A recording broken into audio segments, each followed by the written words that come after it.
Untuk memenuhi panggilan Tuhan dalam hidup saya akhirnya meninggalkan ibu dan adik-adik saya yang tinggal di rumah di Edmonton, Kanada, peternakan, dan semua hewan yang selama ini akrab dengan saya.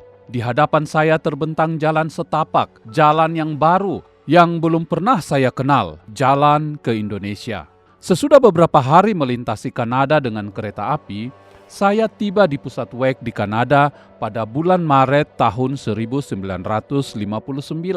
Saya memang saat itu sangat lelah, namun sungguh disertai perasaan antusias. Saya berjabat tangan dengan Norman Grubb yang menyambut saya.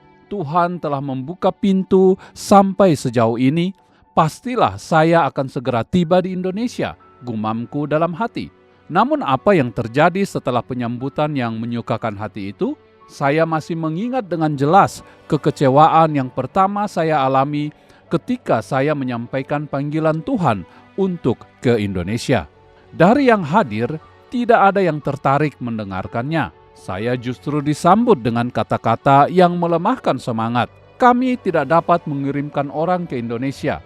Semua orang Kanada yang melamar dan ingin pergi ke Indonesia sekarang melayani di beberapa negara yang lain. Demikian jawaban yang saya terima. Saya tetap menyelesaikan masa orientasi dan diterima sebagai anggota WEC, namun belum tahu mau kemana. Sebab pintu ke Indonesia terlihat masih terkunci. Dalam hati saya tidak ada negara lain kecuali Indonesia. Para pemimpin menyarankan untuk saya pergi ke negara-negara lain yang siap menerima saya. Tetapi suara Tuhan berbisik di hati saya, adalah baik untuk menanti dengan diam. Ratapan 3 ayat 26. Saya mulai surat menyurat dengan beberapa pekerja WEC yang sudah berada di Indonesia. Sampai menulis kesaksian ini, saya masih memiliki selembar surat yang saya terima dari Heini German Eddy yang sudah melayani dan merupakan salah seorang pemimpin misi WEC di Jawa. Walter, tidak ada harapan untuk kamu ke Indonesia dengan situasi saat ini. Sudah ada 5 visa yang ditolak dan masa depan terlihat begitu gelap. Saya baru mendapatkan telepon yang mengatakan bahwa pengajuan visa yang lainnya juga ditolak. Laut Merah ada di hadapanmu saat ini. Tetapi sekali lagi, kita yakin kata terakhir bukanlah dari imigrasi, melainkan dari Tuhan. Demikian bunyi surat balasan pertama dari Heini German Eddy pada tanggal 9 Februari 1960. Beberapa bulan kemudian, selembar surat datang lagi dan masih tetap mengecewakan semangat saya. Pemimpin WEC Indonesia menyarankan agar saya mencari ladang yang lain karena mereka melihat masih belum ada jalan terbuka bagi saya untuk ke Indonesia. Tetapi setelah berdoa dan beberapa hari berpuasa, Tuhan tidak memberikan saya arahan yang baru.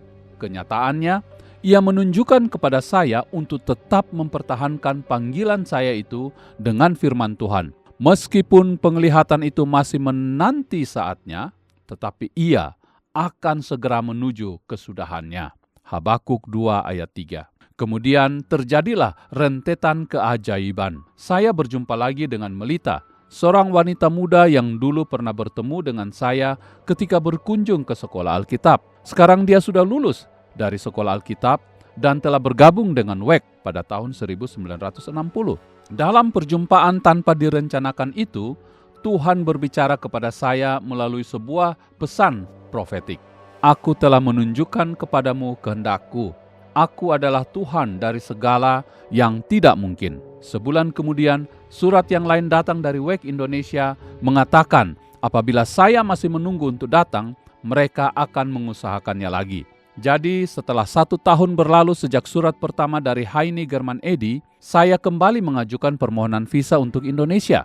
Tetapi sekarang bukan lagi visa untuk saya sendiri, melainkan untuk kami berdua dengan Melita sebagai pasangan suami istri yang baru menikah. Dalam permohonan visa, Wakefield mengajukan kepada pemerintah bahwa kami akan menggantikan seorang pekerja WEC yang melayani di Madiun dan telah meninggalkan Indonesia.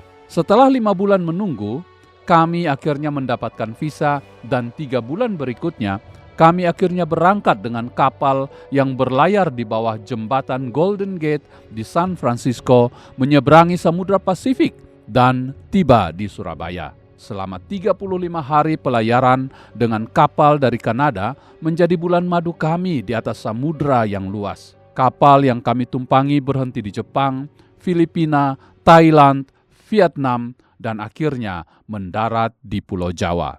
Mimpi kami menjadi kenyataan.